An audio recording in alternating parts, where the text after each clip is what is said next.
Hi, this is Dale O'Shields, pastor of Church of the Redeemer in Gaithersburg, Maryland. Thanks for joining me for our time together today.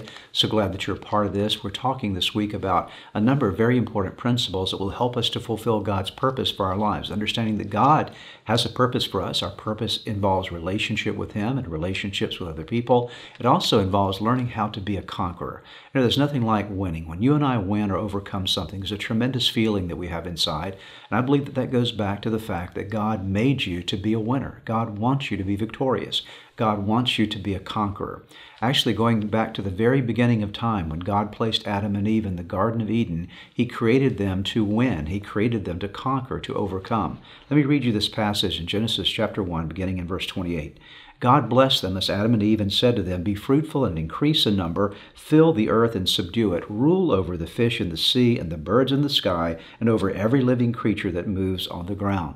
Here, God gave Adam and Eve a very important command.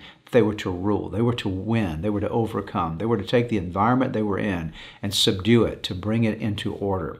That is, they were to be overcomers and conquerors. And the same is true for you and me, that there are things in all of our lives that need to be conquered. Maybe it's a sinful habit pattern that you have. Maybe it's a way of thinking that you've had for a long period of time. Maybe it's some dimension of a relationship that you need to work on and fix and overcome. It could be a variety of things in life that may be holding you back or creating problems for you right now.